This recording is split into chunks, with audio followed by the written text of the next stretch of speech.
Olá pessoal, tudo bem com vocês aí de casa? Hoje a gente não vai demorar não, a gente vai começar, assolado aí num papo super legal. O que acontece? Existem várias pessoas que procuram, entender o porquê algum familiar deixa o seu ente querido numa casa de repouso, o porquê, qual é a situação, o que levou essa pessoa a procurar um lar de idosos. E nós vamos falar sobre isso com uma pessoa que tem entendimento do assunto, um médico. Ele é graduado em medicina e doutorado em gerontologia, presidente ou vice-presidente da ABRAS, que é uma associação brasileira de Alzheimer. Então, é uma associação riquíssima de assuntos importantíssimos da nossa época. E eu estou falando do Dr. José Mário Tupinambá Machado, Dr. Tupinambá. Pois não. Tudo bem? Graças a Deus. Seja muito bem-vindo à Maturidade, um programa onde nós levamos conhecimento e até divertimos um pouco o pessoal de casa. Sem dúvida. Tudo Acredito bem? que a gente possa conversar e que a gente possa contribuir de alguma forma. Que bom. Como é ser vice-presidente de uma associação? Eu fui presidente durante 2 gestões e agora sou vice-presidente. A doutora Uiara é a atual presidente. A ABRAS é uma associação brasileira que olha para as demências e procura democratizar a informação, fazer com que a população, de um modo geral, tenha acesso a informações de impacto, educação e saúde em relação à demência. Eu falo demência porque é um termo amplo, mas principalmente representado pela famosa doença de Alzheimer. Tem outras que levam a ser demência, mas não é o Alzheimer. Mas a grande maioria das demências tem como causa a doença de Alzheimer. Então, a associação foi durante muito tempo chamada de Associação Brasileira de Alzheimer. Hoje é a Associação Brasileira de Demência. Que abrange todas. Exatamente. Falando disso, o que leva um paciente seu chegar lá e você vê a condição que esse paciente está e fala com a família ou chega ao assunto de colocar essa pessoa numa casa de repouso? O que influencia? Geralmente a família pede socorro, Hoje nós temos uma estrutura familiar muito diferente de estrutura familiar de 30, 40, 50 anos atrás. Então a mulher trabalha, o marido trabalha, o filho trabalha, o neto trabalha e estão diante de uma situação de dificuldade de prestar assistência, prestar cuidado, dar o suporte adequado para o indivíduo de idade avançada. Então, geralmente, esse indivíduo tem algumas necessidades, tem algumas demandas, é difícil de ficar só em casa, Sim. Difícil de ter uma companhia, difícil de quem dê apoio, difícil de quem preste alguma proteção, e essa vulnerabilidade leva a uma insegurança da família. Mas, por uma questão cultural, principalmente da América Latina, existe sempre esse sentimento de culpa. Claro. Eu estou abandonando, existe a famosa frase, uma mãe cuida de 10 filhos, 10 filhos não cuida de uma mãe. Então a filha, o filho, o neto, a neta, o genro, a nora, sempre fica com essa sensação de abandono, sensação de que não está respondendo a uma demanda natural, que seria obrigação cuidar, mas não tem estrutura, não tem condição, não tem disponibilidade, não tem disposição, não tem ambiente, tira a privacidade. Então, é sempre uma angústia, é sempre uma dificuldade, sempre uma polêmica, E a gente tem que entender, mas o que é o abandono para você? Posso te chamar de você, claro, desculpa? Deve, claro, sem dúvida. O abandono quando você fala em cuidar, você fala em proteger, você fala em apoiar, você fala em fazer companhia, Sim. Você fala em estar presente, nos 2 extremos da vida, isso tem uma dificuldade, tanto na criança quanto no paciente octogenário, nonagenário, centenário. Esses 2 extremos são extremos que acabam tendo necessidades de uma presença maior.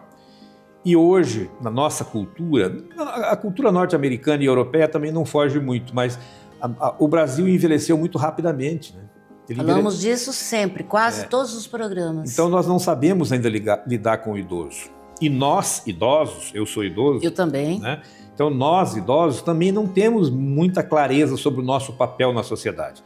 principalmente o muito idoso, que é considerado acima de 85 anos. Sim. Qual será o meu papel social? Qual será o meu papel cultural? Qual será o meu papel enquanto avô, enquanto bisavô, enquanto sogro, enquanto sogra, enquanto vizinho, enquanto motorista no trânsito, enquanto funcionário de uma empresa, enquanto aposentado? Qual é o meu papel? Quais são os meus direitos? Quais são os meus deveres? Qual é o impacto da minha presença ou da minha ausência? Então, existe muita dificuldade nessa questão de você definir, de você conceituar e de você admitir qual é realmente ou quais são realmente os seus papéis. E aí fica difícil, né? Será que, para mim, enquanto idoso, independente, autônomo, lúcido, profissionalmente ativo, devo ou não devo morar com a minha família? Devo ou não devo morar numa instituição de longa permanência para idosos? Porque já começa aí, né? É o medo de ficar sozinho? É a casa de repouso, como se para o idoso o repouso fosse essencial, né? É a clínica geriátrica, é o lar geriátrico, é o lar de velho, é o lar do idoso. Sempre com essa conotação negativa, sempre pessimista, de tristeza, de isolamento. Mas não é por falta de conhecimento? Não tenha dúvida, não tenha dúvida. A prática mostra que no mundo inteiro, e o Brasil não é exceção, o número de pessoas idosas e idosos que procuram espontaneamente uma instituição de longa permanência é crescente. Sim. Então hoje eu digo que para muitos, principalmente os moradores dessas instituições de longa permanência filantrópica, esses indivíduos são indivíduos privilegiados. Sim. Porque eles não têm condição de se manter. E eles estão numa instituição que oferece 6 refeições por dia, estão numa instituição onde ele tem um ambiente social, onde tem um espaço favorável, né? Onde tem uma equipe que presta assistência. Então é um privilégio. Este mito, né, e este ranço cultural de que institucionalizar-se é abandonar-se ou levar para uma instituição é falta de carinho, é falta de apoio, é falta de respeito, pode ser um privilégio. E o contrário também, né? Às vezes em casa você deixa o idoso abandonado. Não tenha dúvida, não tenha dúvida. A gente sempre, assim, enquanto estudioso do processo de envelhecimento, enquanto prestador de serviço em relação à geriatria e gerontologia, a gente sempre defende que o melhor lugar para se envelhecer é na própria casa. Em casa. Isso não se discute. Sim. Né? Agora, é o melhor quando? Em que circunstância? É possível? É viável? É praticável? Porque muitas vezes não é. Sim. Né? E quando não é? Você vai insistir? O que fazer? O que fazer?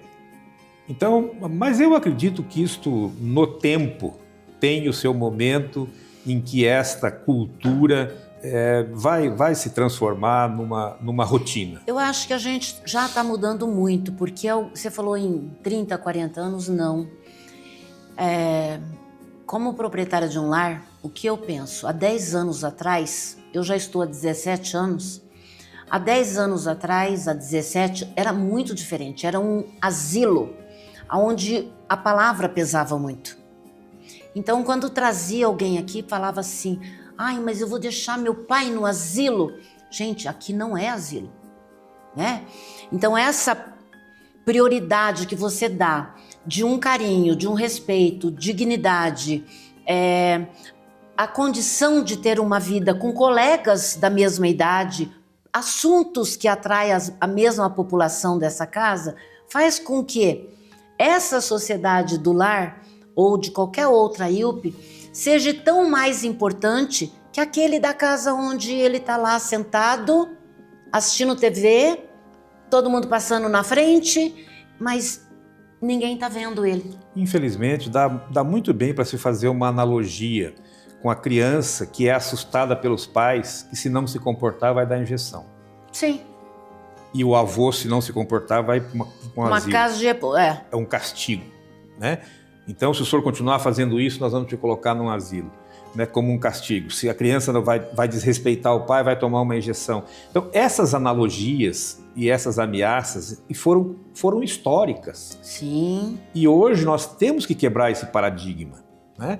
E essa questão é uma questão que eu sinto que qualquer pensamento, qualquer cultura, qualquer ideia em contrário é remar contra a corrente. Hoje a sociedade está diferente. As famílias têm uma estrutura totalmente diferente. Então é uma questão de compatibilidade, é uma questão de coerência. Agora, o que nós precisamos é oferecer instituições de longa permanência para a pessoa idosa que tenha um atendimento digno, que tenha um suporte digno.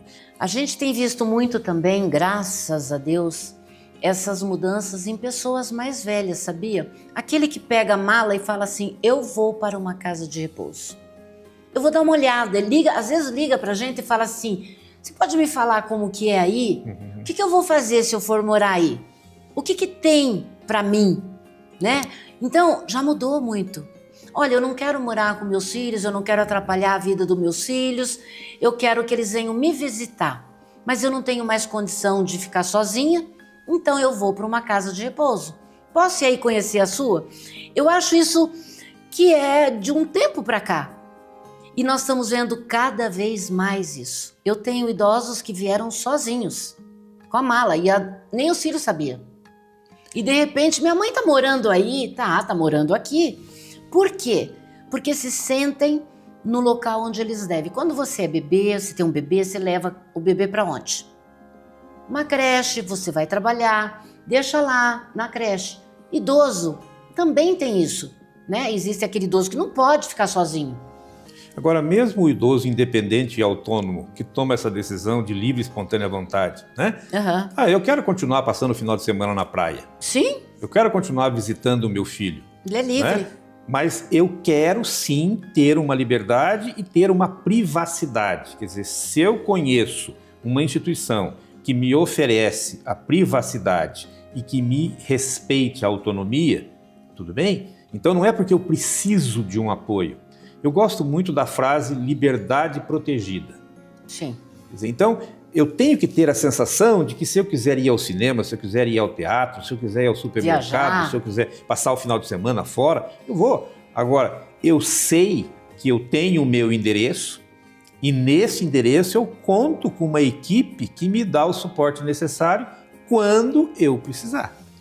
Esta sensação é que deve organizar o pensamento de quem vai tomar essa decisão. Eu acho que tanto para a família como para a própria pessoa idosa, né? Sem dúvida, sem dúvida.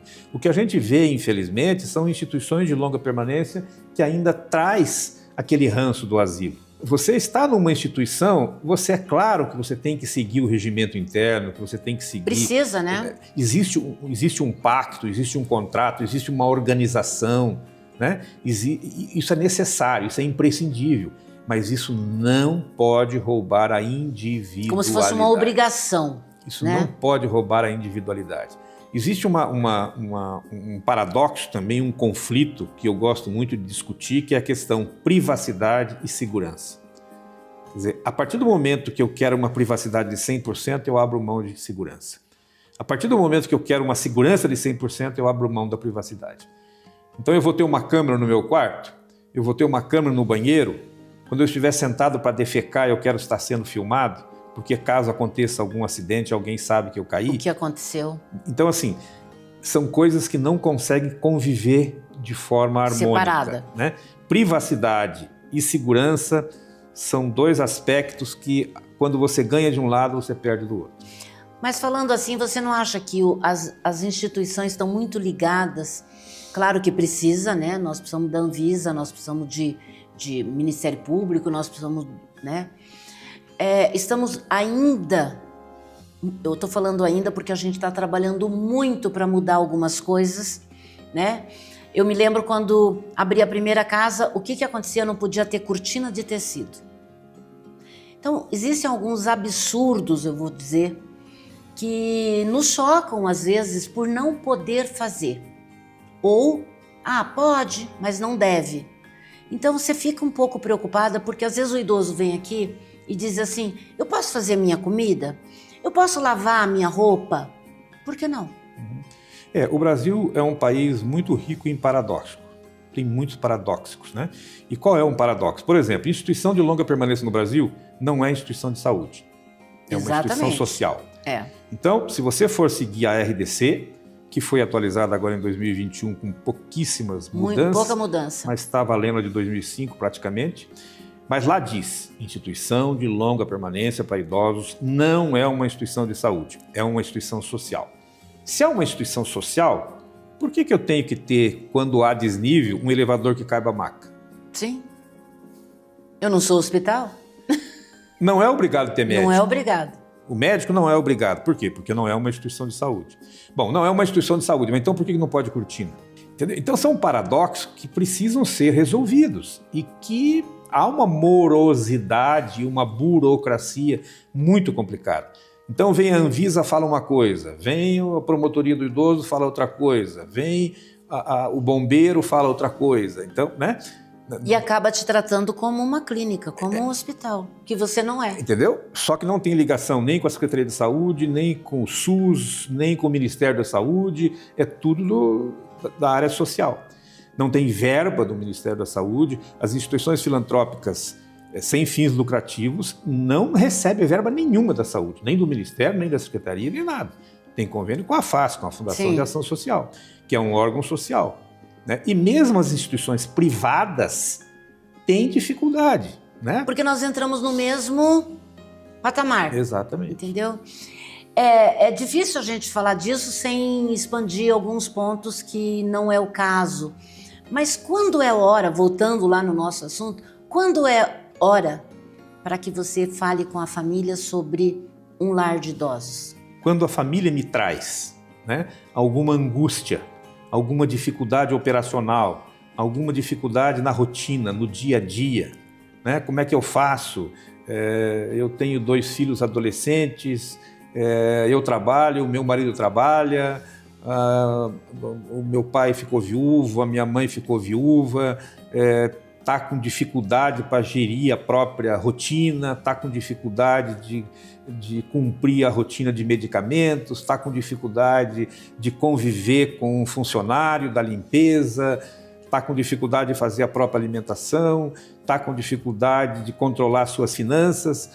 E como é que eu faço, doutor? Quais seriam os caminhos? Quer dizer, a gente tem que colocar uma instituição... Vai chegando numa... Tem que colocar uma instituição de longa permanência como uma possibilidade, né? Uma possibilidade que também até pouco tempo era considerado cara e que hoje tem se mostrado mais barata do que montar uma estrutura em casa. Sim. Né? Então, são possibilidades, né? E possibilidades que, na minha maneira de pensar, devem ser possibilidades discutidas de uma forma muito democrática, muito transparente, muito espontânea, muito sincera, muito gentil, mas tem que ser discutido. E a dor desse sentimento de ser impotente traz também não é tranquilo para a família resolver, precisa de um terceiro, precisa de uma pessoa que tenha essa condição de explicar para que o familiar possa sentir-se seguro no que está fazendo. Porque a sociedade tem uma cobrança violenta, né? Além da minha própria culpa, ainda tem o vizinho, tem o parente que me aponta o dedo e diz: você está abandonando o seu pai, você está abandonando a sua mãe. Isso é pesado. Mas o contrário é interessante, né? Olha, a minha mãe agora está morando numa instituição de longa permanência. Eu vou visitá-la 3 vezes por semana. Os dias em que eu não vou visitar, ela vai passear com as amigas que residem na mesma instituição. A instituição oferece isto. Minha mãe gosta muito disto e lá tem isto. Quer dizer, até me dá um orgulho, né, de eu ter conseguido oferecer à minha mãe, ou oferecer ao meu pai ou ao meu avô um ambiente que uma condição seja, melhor. sabe? Por que não? Do que ficar em casa. Então, quer dizer, se você muda a maneira de ver, né? Porque é complicado quando você não tem condição financeira, quando a mãe é lúcida, tem autonomia, mas tem um grau de dependência muito alto. Sim. Então, o paciente tem uma possibilidade de executiva 0, mas é lúcida. Então, é aquele indivíduo que a gente diz que tem autonomia total, mas é dependente total, limitado ao leito, né?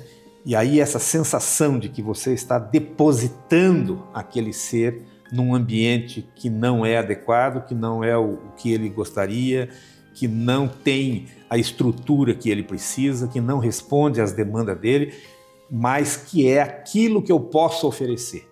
Então, no ambiente social, quando perguntam onde é que está a sua mãe, eu digo, está numa instituição de longa permanência. Bem com vergonha, né? com... Agora, seria muito gostoso, né? Muito prazeroso dizer, minha mãe está lá naquela instituição de longa permanência, com toda a estrutura e tal.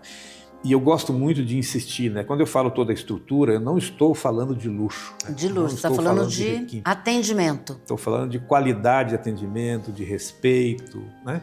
De entregar aquilo que realmente aquela pessoa precisa. Eu acho que a melhor coisa que um familiar tem que fazer é visitar, é compreender, é entender, né? Que você não está depositando aqui, não é um depósito. Acima de tudo, eu diria diálogo. Não fazer as coisas de uma forma sem que o idoso ou a idosa participe, sabe? É um assunto difícil, é um assunto pesado, é um assunto que culturalmente é censurado, mas a gente tem que quebrar esse paradigma. A gente tem que encarar e a gente tem que, se eu amo, se eu respeito, se eu admiro, se eu quero oferecer o melhor, eu tenho que ser sincero, eu tenho que ser honesto, eu tenho que ser transparente, eu tenho que ser espontâneo e eu tenho que abrir esse assunto, discutir esse assunto, conversar sobre esse assunto. Isso não é uma decisão que se tome em 24 horas.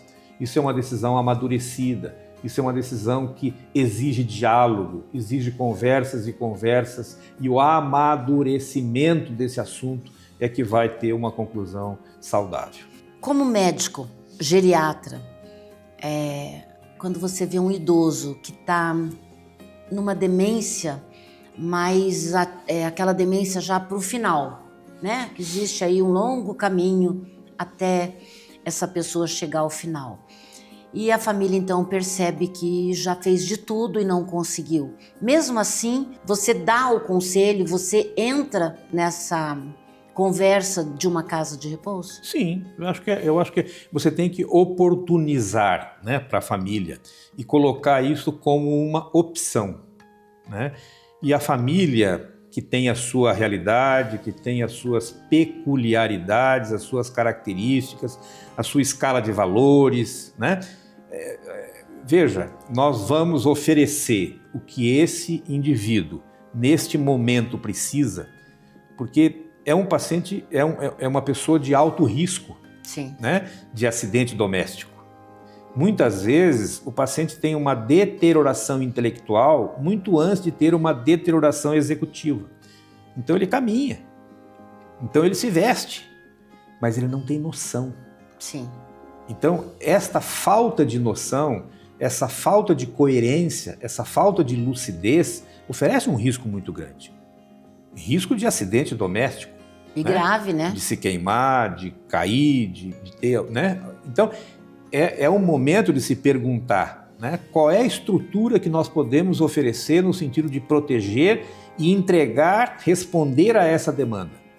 Não, nós vamos contratar uma equipe de cuidadores, nós vamos ter cuidadores 24 horas, nós vamos ter... Bom, mas quem é que vai administrar isto?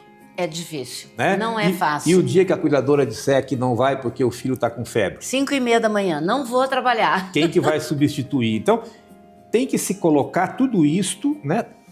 Cartas na mesa, de forma aberta, de forma tranquila, né? De forma espontânea. Vamos programar. E quando você cita demência, quando você faz o diagnóstico de demência, você já consegue antecipar como é que vai ser. Lá na frente. Qual é o futuro? Como é que nós vamos administrar isso? Como é que nós vamos gerenciar isso? E nem sempre a família sabe o que acontece, né?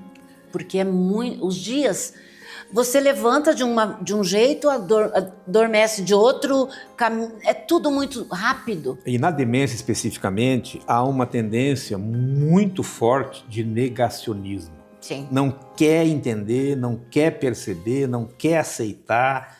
Então fica difícil e a gente tem que criar, enquanto geriatra, enquanto gerontólogos, nós temos que criar oportunidades, criar momentos de diálogos para fazer previsão, porque demência não mata. Exato, são as doenças que vêm que acontecem. Exatamente, então... E às vezes o próprio cuidador é o que mais sofre, né? Sim. Nessa situação. Doutor Tupinambá, passou tão rápido. Já. Poderíamos ter mais tempo, né? Quem sabe a gente traz o senhor de volta. O assunto é palpitante, né? Gente, é um assunto espetacular. Mas eu não posso deixar o Dr. Tupinambá sair daqui sem dizer tchau para os meus telespectadores que estão assistindo você.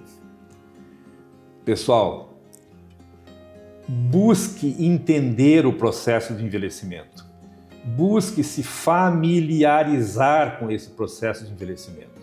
Todos nós envelhecemos. Rico, pobre, preto, branco, alta escolaridade, baixa escolaridade, todos nós seremos velhos e velhas. E teremos as nossas dificuldades. E essas dificuldades são absurdamente individualizadas. Não tem um velho típico. O envelhecimento é heterogêneo, por isso as velhices são velhices muito distintas. E nós temos que entender isso. E nós temos que aceitar o envelhecimento como um processo biológico natural. Nós envelhecemos biologicamente, psicoafetivamente, economicamente, culturalmente, politicamente, financeiramente, socialmente. Então é muito importante que a gente entenda que nós vamos nos transformando e que essas transformações são individualizadas. E devemos abrir mão do etarismo, do idadismo, do preconceito. Vamos aceitar o processo de envelhecimento e vamos vivê-lo da melhor forma possível. Eu acho que eu nem preciso falar mais nada. Te vejo no próximo programa.